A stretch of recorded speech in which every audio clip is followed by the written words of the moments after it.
ప్రియ దేవుని సంగమా, మీ అందరికీ ప్రభువు నామ పేరిట వందనాలు చెల్లించుకుంటున్నానండి. స్త్రీల ఆధ్యాత్మిక అభివృద్ధి కూడికి స్వాగతం పలుకుతున్నాం. ఈరోజు రెండో శనివారం కాబట్టి అందరికీ ఇంచుమించు సెలవు ఉంటుందని మేము ఆశపడి ఈ కూడికి ఏర్పాటు చేసాం. అయితే ఇంకా చాలామంది రావాల్సిన వాళ్ళు ఉన్నారు.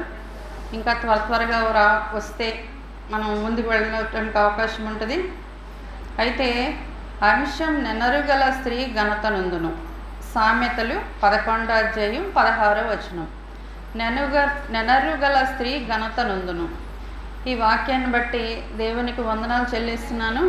అయితే స్త్రీ యొక్క ప్రాముఖ్యత, స్త్రీ యొక్క మన జీవితంలో, మన కుటుంబంలో స్త్రీ యొక్క పాత్ర చాలా ముఖ్యమైనదని ఈ అంశాన్ని బట్టి అమ్మగారు మనకు మాట్లాడతారు. అయితే శ్రద్ధతో మీరంతా వినవలసిందిగా మిమ్మల్ని ప్రభు నామం పేరట కోరుచున్నాను. వచ్చిన వారందరికీ వందనాలు చెల్లిస్తున్నాను. ఇంకా రావాల్సిన వారు ఉన్నారు, త్వరగా రావాల్సిందిగా కోరుచున్నాను. ముందుగా చిన్న ప్రార్థన చేసుకుందామండి. తర్వాత స్త్రీల నుండి ఇద్దరు ప్రార్థించండి. మొట్టమొదటిగా సుబ్బలక్ష్మి గారు ప్రార్థిస్తారు. రెండవదిగా శాలేం సంఘం నుంచి ఒక సిస్టర్ ప్రార్థిస్తారు.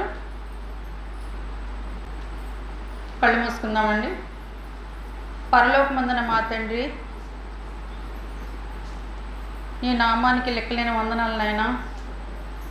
ప్రభువా, ఈ క్షణంలో మేము క్షేమంగా ఉండి మీ మందిరంలో మిమ్మల్ని స్తుతించుకోవడానికి ఇచ్చిన అవకాశాన్ని బట్టి మీ పాదాలకు లెక్కలేని వందనాలు తండ్రి. నాన్నగారు ఎంతో సేవ చేసి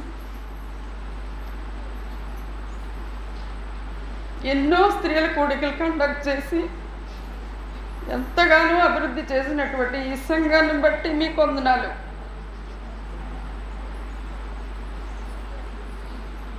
అయితే ప్రభు, నాన్నగారు మా మధ్యలో లేరు, మీ దగ్గర ఉన్నారని నమ్ముచున్నాం.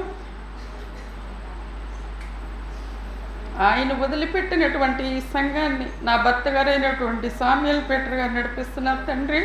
ఇంకా మీరు అక్కడ వచ్చే వరకు మీ యందు జీవించలాగన, మీ వాక్య ప్రకారం మేము నడుచుకునేలాగన, ఆత్మీయ మేలులు పొందుకొని ఆత్మీయ అభివృద్ధి సాధించి నైతికంగా, బలంగా, మానసికంగా మీ యొక్క సన్నిధిలో మేము జీవించడానికి, మీ యొక్క రాకడొచ్చే వరకు మేము నమ్మకమైన విశ్వాసంగా నిలబడడానికి మమ్మల్ని సిద్ధపరచు తండ్రి. ప్రభువా, అమ్మగారు రత్నమణి గారు వచ్చారు.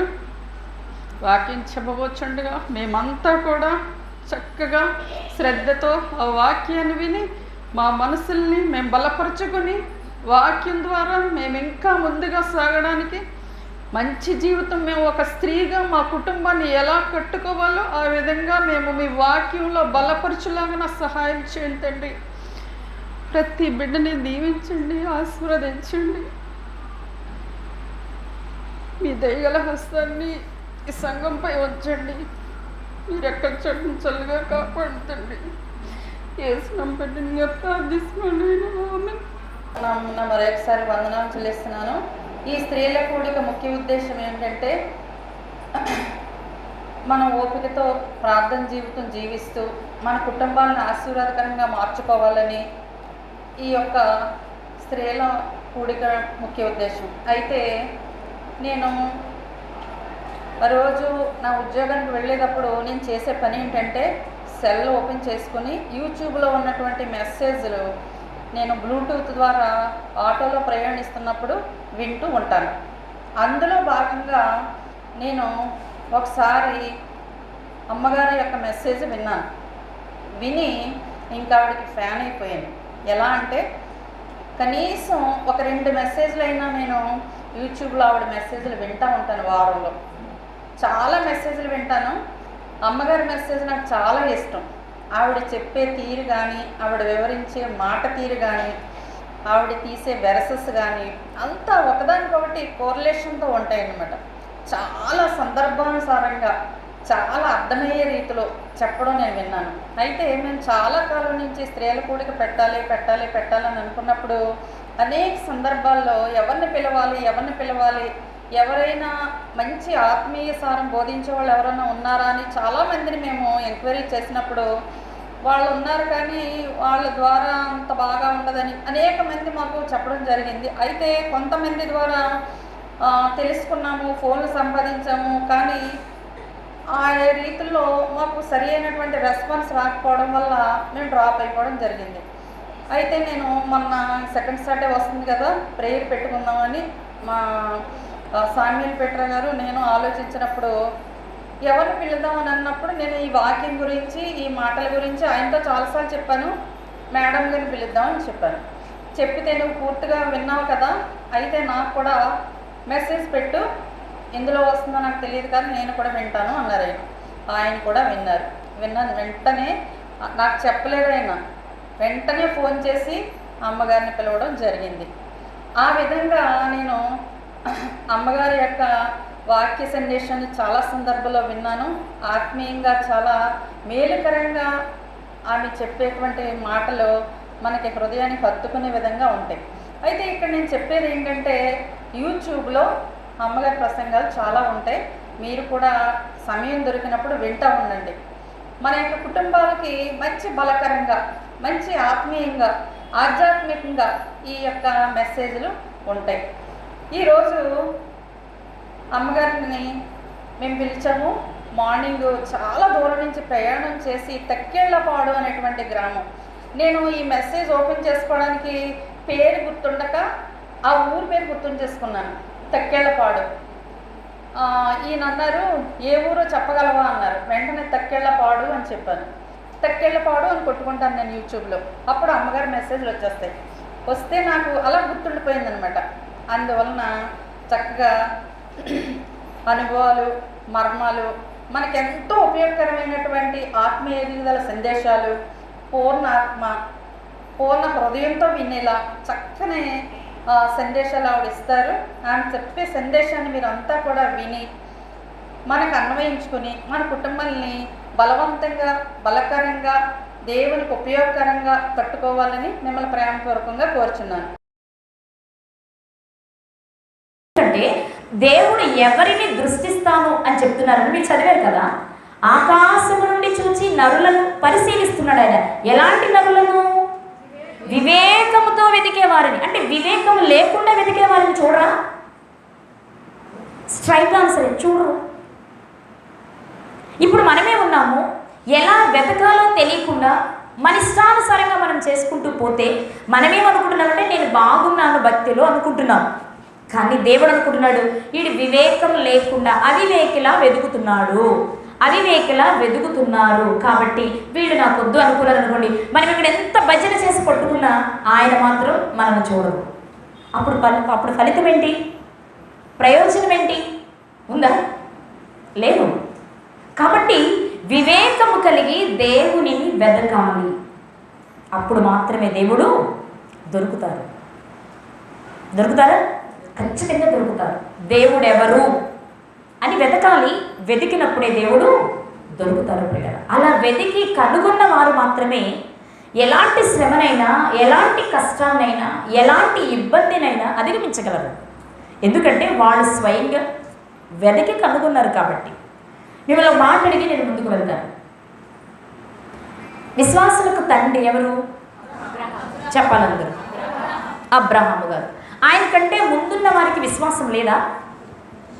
ఫర్ ఎగ్జాంపుల్ హేబేల్ గారు ఉన్నారు. ఆయనకి విశ్వాసం ఉందా లేదా? ఉందా?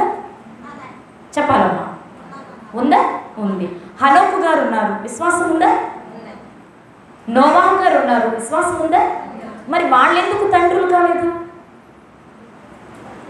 అబ్రహాము గారి కంటే ముందు బ్రతికిన వారు కదా వాళ్ళంతా. వాళ్ళకు కూడా విశ్వాసం ఉంది కదా. విశ్వాసులకు తండ్రి అవ్వాలి అంటే మొదటి వ్యక్తి అవ్వాలి, అంతేనా?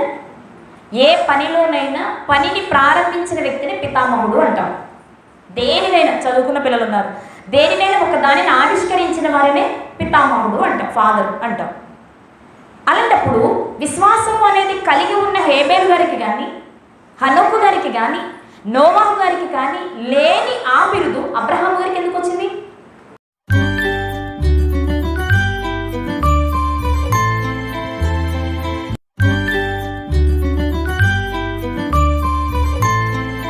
దేవుని దృష్టిలో మనం వారిని వ్యతిరేకించినట్లే.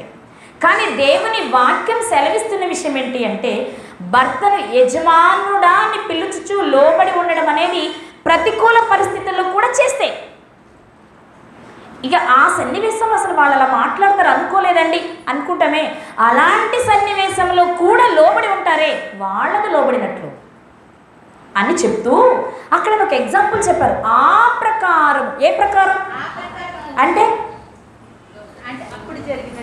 ఆ ప్రకారము అనగా ఇప్పుడు నేను మీకు చెప్పానే ఏమని, పూర్వము దేవుణ్ణి ఆశ్రయించిన పరిశుద్ధ స్త్రీలు తమ స్వపురుషులకు లోబడి తమను తాము అలంకరించుకున్నారన్ననే.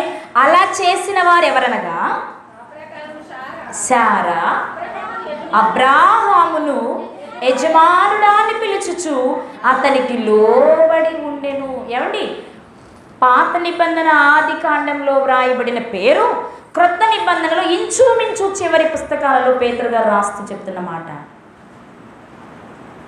సాధువైనట్టు మృదువైనట్టు గుణము అనే అక్షయ అలంకారము కలిగిన పరిశుద్ధ స్త్రీ ఎవరో తెలుసా? ఏమండి, దేవుడు వాగ్దానం చేస్తే ఎదురు చూడకుండా పిచ్చి పిచ్చి పనులన్నీ చేసిన శారా గారిని పేతురు గారు ఎందుకు ప్రస్తావిస్తున్నారు అంటే, మనం కూడా దేవుడిచ్చిన వాగ్దానం కొరకు ఎదురు చూడకుండా మన భర్తలకు ఎవరిని అప్పగించేమనా?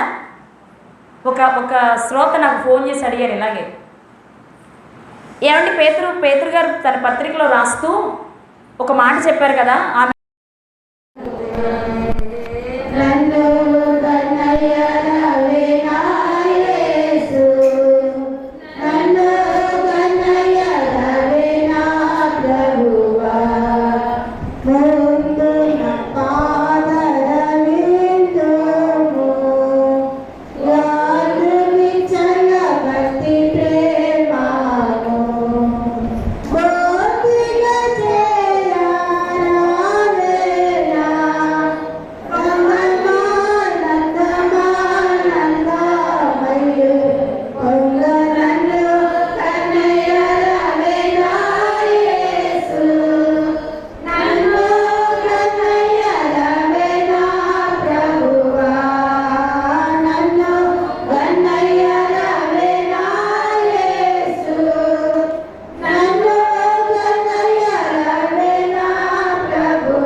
వివేకముతో మిమ్మల్ని వెదుకువారిని పరిశీలిస్తూ ఉన్న మా ప్రియ పరలోకపు కన్న తండ్రి, మీ ఘనమైన శ్రేష్టమైన నామమునకు యేసుక్రీస్తు ప్రభువారి ద్వారా కృతజ్ఞతాస్తుతులు చెల్లిస్తున్నాము నాయన.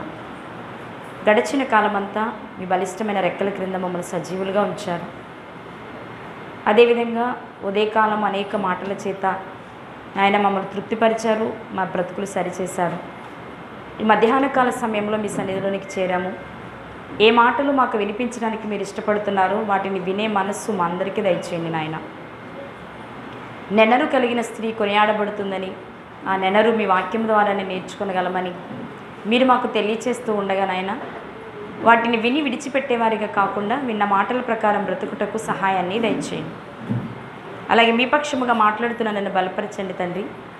ఏ మాట నా సొంత మాట కాక కేవలం మీ మనస్సును మాత్రమే చెప్పడానికి సమయోచితమైన జ్ఞానమును దయచేయండి. వినుచున్న పిల్లలు భయముతో, భక్తితో, శ్రద్ధతో మీ మాటలు నేర్చుకోవడానికి సహాయమును దయచేయమని కోరుకుంటూ మా మనవి విన్నందుకే కృతజ్ఞతాస్తుతులు చెల్లిస్తూ యేసుక్రీస్తు ప్రభువారి శ్రేష్టమైన నామంలో ఈ ప్రార్థన అడిగి పొందుకుని ఉన్నాం మా కన్న తండ్రి. ఆమేన్. సహాయముగా ఉండాలని ఏ పనిలో అంటే పురుషుడు చేసే ప్రతి పనిలో కూడా భార్య సహకారిగా ఉంటే ఆ పని చాలా ఈజీ అవుతుంది. ఇప్పుడు భర్త చేయాలనుకున్నప్పుడు భార్య వద్దందనుకోండి, బాగుంటుందా? బాగుంటుంది సరికదా, పని సజావుగా సాగదు. ఒకరు ఇటు పెడతారు మొక్కం, ఒకరు అడ్డు పెడతారు, ఎడమొక్కం పెడమొక్కం. ఇంకా పని ఎలా ఉంటుంది? అదే ఇద్దరు ఒకే మాట మీద అనుకుని పని చేస్తే చెక్క జరిగిపోతుంది పని, అవునా కదా? ప్రతి పనిలో సహకారిగా ఉండడానికి దేవుడు స్త్రీని చేశాడు. ఆ సహకారాన్ని అందించినంత కాలం కుటుంబం చాలా బాగా నడుస్తుంది. బైబిల్ గ్రంథంలో మనం చూస్తాం, సామెతల గ్రంథంలో 14వ అధ్యాయం 1వ వచనంలో జ్ఞానవంతురాలు కట్టును, మూఢురాలు తన ఇల్లు, జ్ఞానము కలిగిన స్త్రీ ఇల్లు కట్టును. కట్టారు శారా గారు. మూఢురాలు తన చేతులతోనే తన ఇల్లు ఎలా ఊడబెరుకుతారో ఒక స్త్రీని ఈ పూట మనం ధ్యానం చేసుకున్నాం. ఓకే. అబ్రహాము గారి కుమారుని పేరు ఇస్సాకు గారు. ఇస్సాకు గారి కుమారుల పేరు ఏసావు, యాకోబు గారు. వాళ్ళలో వంశం అభివృద్ధి చెందింది ఎవరిది? యాకోబు గారిది. ఓకేనా? ఈ యాకోబు గారి జీవితంలో సాటి అయిన సహాయముగా వచ్చిన భార్యలు వీళ్ళని ఎవరు సహకరించారు, ఎవరు తన చేతులతో తన ఇంటిని పెరిగి వేసుకున్నారో ఒకసారి జ్ఞాపకం చేసుకుందాం. నేను తెలియచేసి భర్తకి ఆ మాట చెప్పి భర్తే యాకోబు గారిని పిలిచి పంపించేలా ప్రయత్నం చేశారు రిబ్కా గారు. అందుకే మనకి 27వ అధ్యాయము 28వ అధ్యాయానికి మధ్యలో లాస్ట్లో ఒక వచనం కనిపిస్తుంది. అదే 46వ వచనం. రిబ్కా ఇస్సాకుతో ఇలా అంటున్నారు, హేతు కుమార్తెల వలన నా ప్రాణము విసిగినది. ఈ దేశస్థురాండ్రైన హేతు కుమార్తెలలో వీరి వంటి ఒకదానిని యాకోబు పెళ్లి చేసుకుని ఎడల నా బ్రతుకు వలన నాకేమి ఏమండి? పైనేమో అన్నదమ్ములిద్దరూ ఆశీర్వాదం కొరకు పొట్లాడుకుంటుంటే మధ్యలో ఈవిడ వచ్చి ఈ మాట పలకడం ఎందుకు?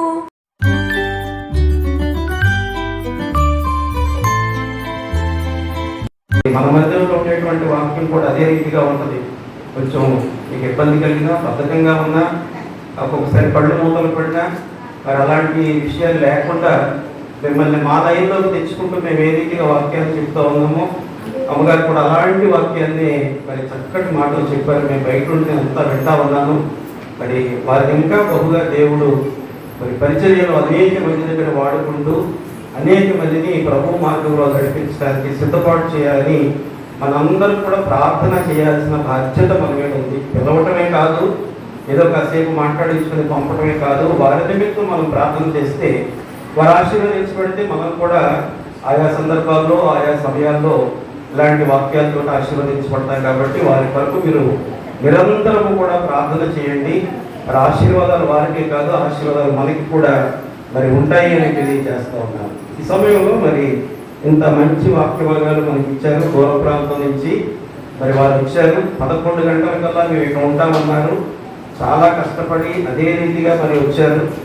మరి అది కాదు కానీ వచ్చినటువంటి వారు మన కోసం కనిపెట్టకుండా ఉండాలి. వారు ఎప్పుడు వస్తారని మనం చూడాలి తప్పించి, మరి నేనైతే ఇక్కడికి 8:30కి వచ్చి కూర్చున్నాను రాజమండ్రి నుంచి. మరి దయచేసి ఎలాంటి కార్యక్రమాలు జరిగినప్పుడు సమయానికి ఈ మందిరం అని ఆ మందిరం అని కాదు, ఏ మందిరానికి చెందిన వారైనప్పటికీ కూడా దేవుని సన్నిధిలో సమయానికి ప్రారంభం నుంచి చివరి వరకు ఉంటేనే ఆశీర్వాద ఫలాలు మనం పొందుకోగలుగుతాం. అది గ్రహించుకొని మరి రాబోయే కాలంలో మీరు సహకారాన్ని అందిస్తారని కోరుతా ఉన్నాను. మరి సమయంలో మనకి ఇంత మంచి వర్తమానం ఇచ్చినటువంటి సహోదరిని, అదే రీతిగా వారి యొక్క భర్త గారిని మనం గౌరవించడం మన ధర్మం. మరి 2 సంఘాల తరఫున మా కుటుంబం తరఫున ఒక చిన్న మరి సన్మానం వారికి చేసి వారిని ప్రార్థన చేసి మనం పంపిద్దాం.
You're Barbie doll.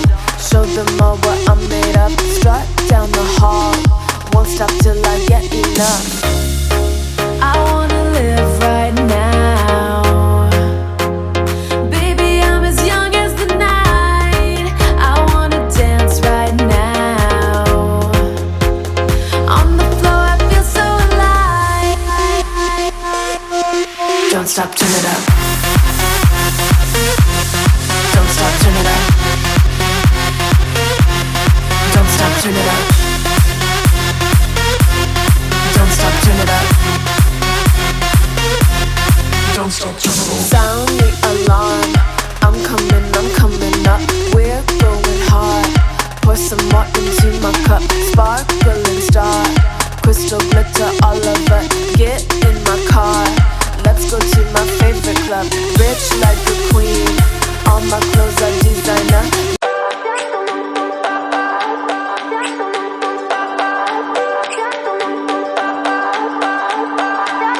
I remember when we were staring a photo. Don't forget the way you look me in the eyes. And I keep you in my heart. In my heart is where you are. I still think of you. I want you coming back.